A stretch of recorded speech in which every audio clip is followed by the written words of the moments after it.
I'm Amanda Waschevski. We're in Ipswich, on the lands of the Jagera, Yugara, and Ugarapu people. Welcome to Held.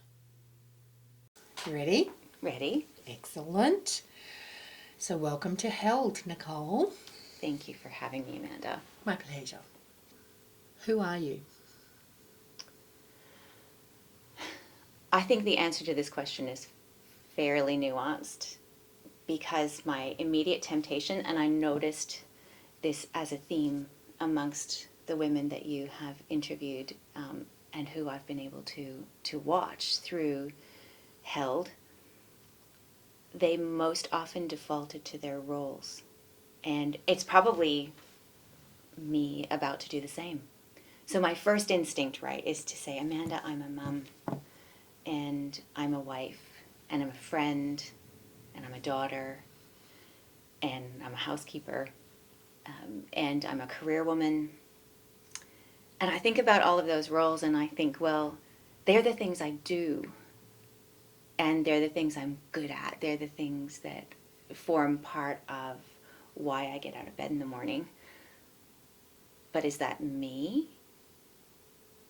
I don't know. I don't necessarily think that's me. It's what I do. It's the actions that I take. It's the people that I'm involved with. Me, I'm probably more connected with myself when I think about my internal life, right? So the part of me that isn't about a role and isn't about a thing I do or a person I see or an activity. Instead, it's what resonates with me.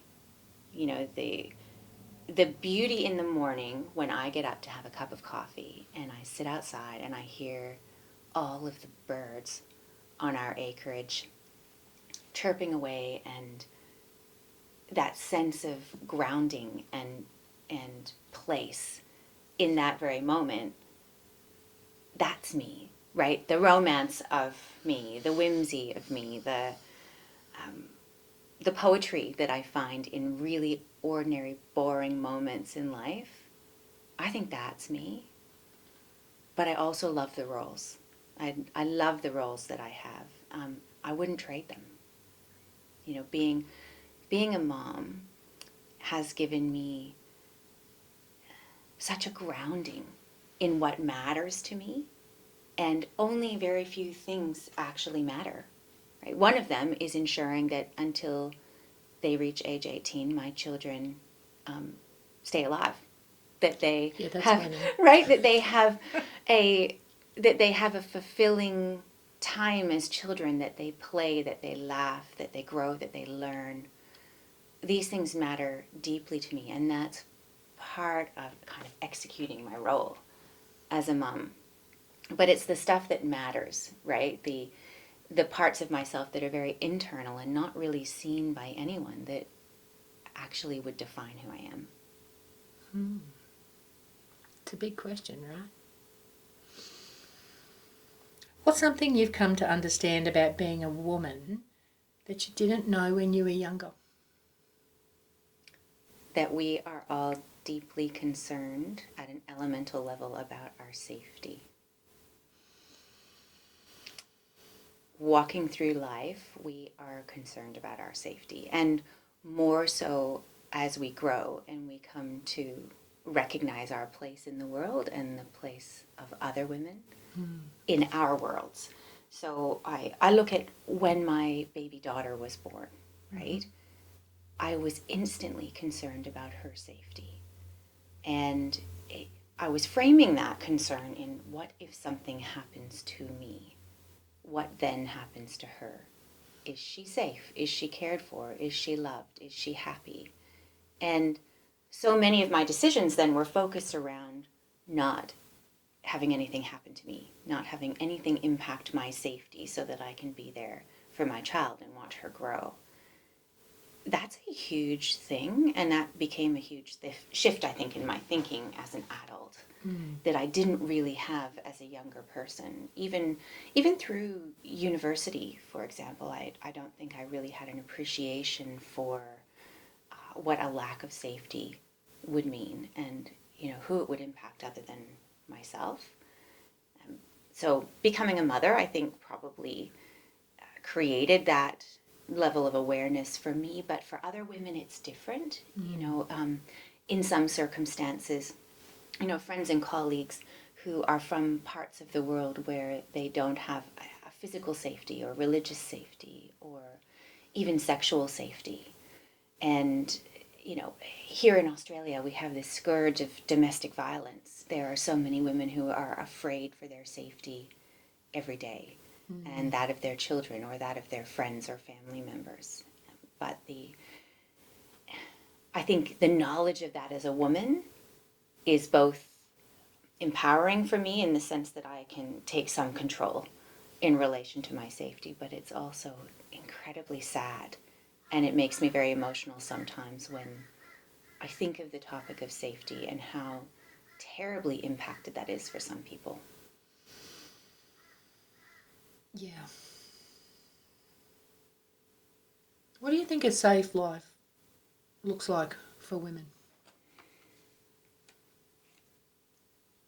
I think it's one where they can be themselves in their space without that sense of self or autonomy, or even that sort of invisible physical barrier that you have around yourself, without that being invaded or eroded in some way. I think that's what safety looks like. But the context within which you're kind of applying that is going to be different for everybody. Often when we talk about how we are as people in society, we think about things like rights and freedoms, and that I have a right to autonomy and dignity and privacy and security. And these things definitely permeate my role. So in my professional life, I am a privacy advisor, and I provide advice not so much to people about how they can protect their own privacy, but to businesses and government agencies around the management of a person's information in accordance with the law, but then also in accordance with what they expect as members of our community. And safety is a big deal in that. One of the things actually that happened while I was overseas, I attended a conference that was really meaningful for other privacy professionals that were there.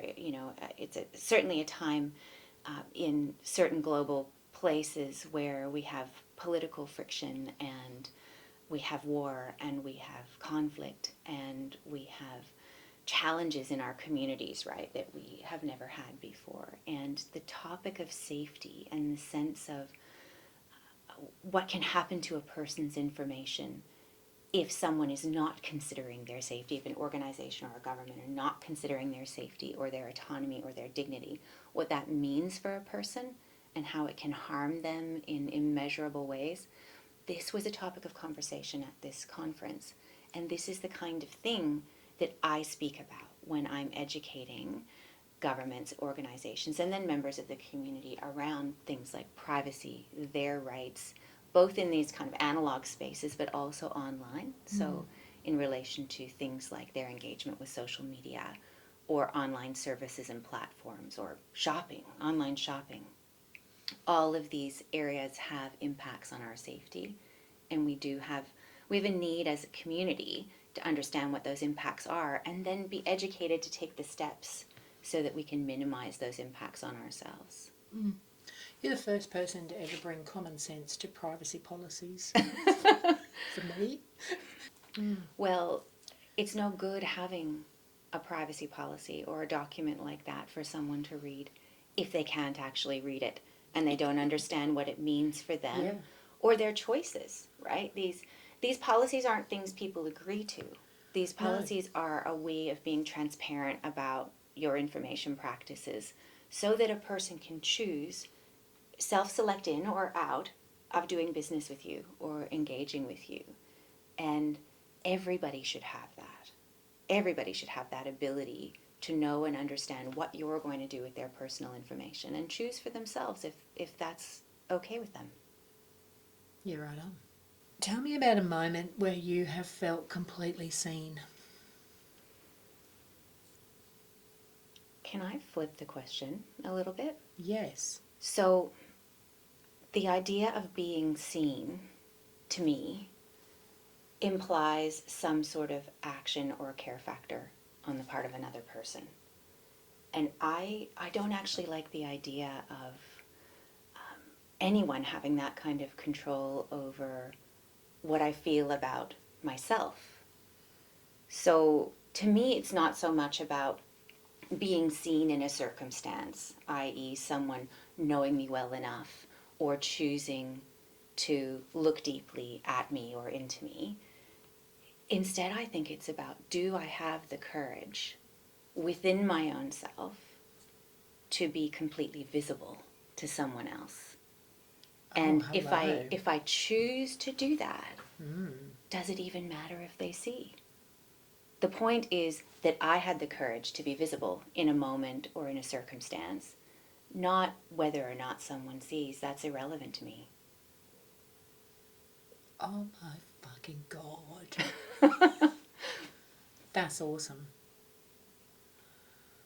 So, have you ever allowed yourself to be completely visible?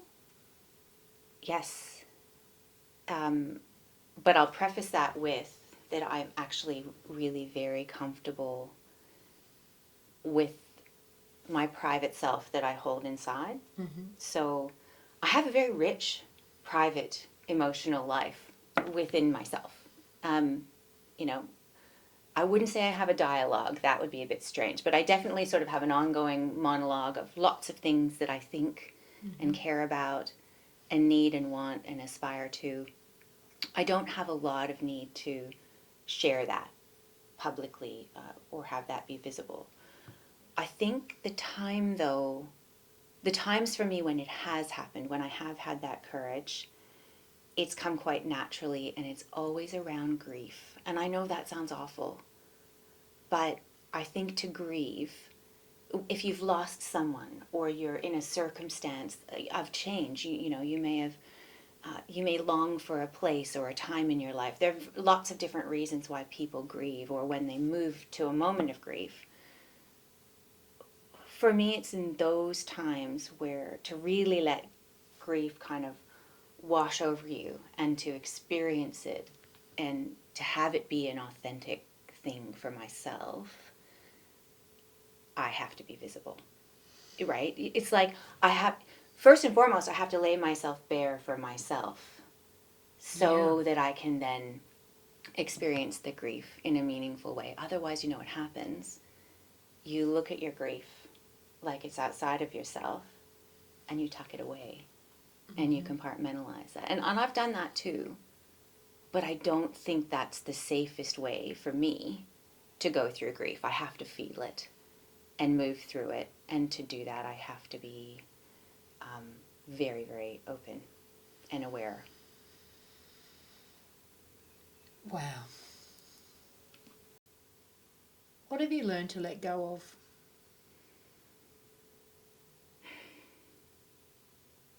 Oh gosh, I'm not very good at letting go. Um, I think I think it's really important for me, and I'm constantly working at it as opposed to having learned to do it, is I have to work at letting go of sort of dreams I had or ideas I had for back then, for a different time in my life. Otherwise, I end up spending too much time in my own head. You know, wondering what if, thinking back, questioning my choices. I think that actually stops me from being able to move forward and, you know, make new choices and form new memories. I have to work at not sitting in the ones that exist from before. So, thinking about that, what anchors you to the present? obviously my family, right? And so in terms of, not being in concept land, people definitely anchor me. So my family, my friends, my husband, my children, right? My job, the work that I'm doing now, these things are all very anchoring because they're real, they're tactile, and they're in this place and in this time. But also back to the discussion that we had about grief, the that which I've lost, people that I've lost, like my beautiful mom, for example, that anchors me in the present too, because I think often in my life, in today, of my mom and what she would have done, or, the menu that she would have planned, the beautiful dinner that she would have made, the elegant, the dress that she would have worn, the elegant dress, her poise. I think of those things in the present because I don't know, it gives me probably a sense of accomplishment if I do something or say something or wear something or make something that reminds me of her. Do you still feel her with you? Oh, all the time. Yeah. And in a good way. It used to make me very sad. And so to my point about not spending all my time with all my memories and just living in that, I focus on the now. In relation to her. So, if I see a butterfly or, something rare, something unexpected, I'll say, oh, hey, Mom. Like, I sort of attribute that to my sense of her spirit. Now, whether or not people actually, float around you as butterflies, I can't be sure. I couldn't even speculate on that. But I like the thought of it. I like the thought of it too. Mm. When do you feel most like yourself? I think I always do. I don't have times where I'm not myself. I think I have different versions of myself that perhaps different people see. Mm-hmm. Right? So at work I have my professional cloak on, and my voice is even different in a work context. Much more measured. Not less animated, but more measured, more thoughtful. I mind my tongue. And, whereas when I'm with my close friends, I might, I might let fly with the stories and the really deep belly laughs and maybe some swearing. And that's also myself. It's just a different version. Tell me a little bit more about the versions. I'm very interested in that because I love the thought of a woman who is centered in who she is, but expresses herself differently. There's a quote that I read a long time ago, and I don't know who to attribute it to, but it goes something along the lines of that there are chapters of our story that are not meant to be read out loud. And that's kind of what I mean about the versioning. I'm authentically me to everyone that I know in all the contexts that I know them in. But what's going on in my rich private life, my rich internal private life that I was telling you about, that's not for everybody to see all the time. No. So I find that my professional self is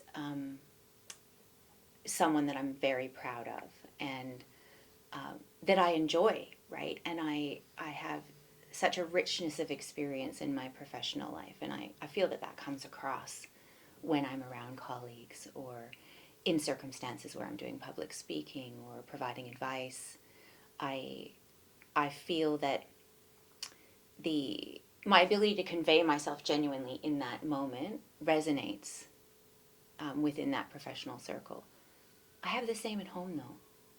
When I'm sitting on the edge of one of my children's beds talking to them about their day before they go to sleep, because they do that, don't they, kids? When it's time to go to sleep, after all day of asking about them and how they are, and they give you sort of one word or grunt kind of answers, it's when you're tucking them in and when they feel the safest and they're in that sort of soft glow of you, then you hear their stories. And, that's the time when I am quieter and I'm not talking about myself or my day or my thoughts. I'm listening to them talk about themselves and their day and their thoughts. And that's still authentically me. That's just another part, I think, of what I bring. It's just beautiful. It paints the most vivid picture. It's delightful. Delightful. So, what do you wish we spoke more openly about?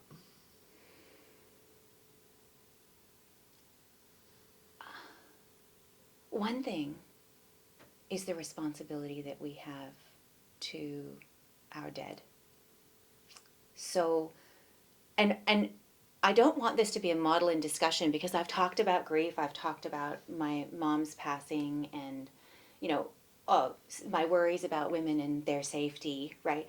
I'm not meaning to be modeling. It's more just maybe there are certain things that resonate with me so deeply. They touch me elementally, and one of those is the care that those who have come before us are owed by us. And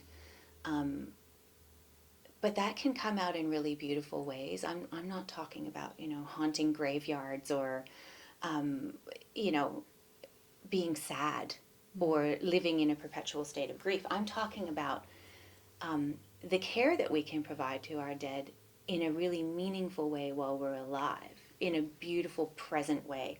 An example that I have of this is when I was in Canada recently and had the opportunity to go back to my ancestral home. So on my mother's side of the family, there's this really old homestead, and it's still in our family, and Wow. it's beautiful. And just down the road from there, like 250 meters away, is a place called the Old Dock Cemetery, and it's populated with people who've come before from the 1700s to now. Wow. So such a long, beautiful place with like the reverence in this place is astonishing. But it's very old, right? So it's full of old markers of people. Some of them are so worn by time that some of the lettering has all sort of been etched away by wind and rain and snow. Wow. And when I was there, the snow was still melting on the ground. So it's just early spring. The first crocuses are kind of popping up out of the ground. So you can just picture this, and there's still a bit of snow on some of the low branches of the trees. And this is the place where my mom's marker is. So I don't believe my mom's there, by the way. I don't have a real sense of her presence in that place. But it's still a special place to go. And I didn't have the opportunity to go there after we took her ashes there. And this was, so back in 2018 is when we did this. And then we had COVID. And then flying and flights became so expensive that I just never had the opportunity until recently to return. So I went, and I was really looking forward to going to that place, that deeply special place where I could just go and I think just honor that this is the place where my mom had chosen to have her marker after she died. And I got there, and many, not just mums, but many of the markers that were in the Old Dock Cemetery had been quite overgrown by, you know the trailing grass, so you get the Yes. trails of grass that sort of attach to the nuts of the other trails, and Yeah. they just creep everywhere. Well, this happens even in the dead of the freezing winter in Canada. You've got these grass trailings under the snow. And so as we see the spring thaw, I can see that there's just grass and dirt and debris everywhere. And I thought, no, I can't, as beautiful as it is, just being here, I can't leave it like this. because my mom liked a tidy house in life. And I think probably she'd appreciate a tidy house, while her marker is residing at that place. So I took a spade and my frozen hands, and I cleared all around her marker. And then I looked at the other family members of Mummy's that were there as well. And so I cleaned them up too. And when I stood back and I looked at my work, I thought, this is nice. This is lovely. And I think, wherever they are, wherever their energy is, in a moment, they would have appreciated that. You're a good egg, Missy. Well, I think it's important. I would have to agree with you there. Yeah. I think it's a sense of family, a sense of where we come from. I think we're all very eager to express ourselves as individuals. But geez, the connection. We are connected. And I think that energy transforms, certainly, but I don't think it dissipates. And so in those moments, I think we have the opportunity to show that respect and that reverence for our dead and to care for them. And so, when I was talking before about my role as a mother and, who I am, well, I'm also a daughter. I'm also a niece. I'm also a granddaughter. And there's something special about honoring those roles in that kind of way. Beautiful. Beautiful. Thank you. Oh, you're welcome. So, I've got to stop saying so too. That's another thing I do. All the things you learn about yourself when you're listening to yourself. I say and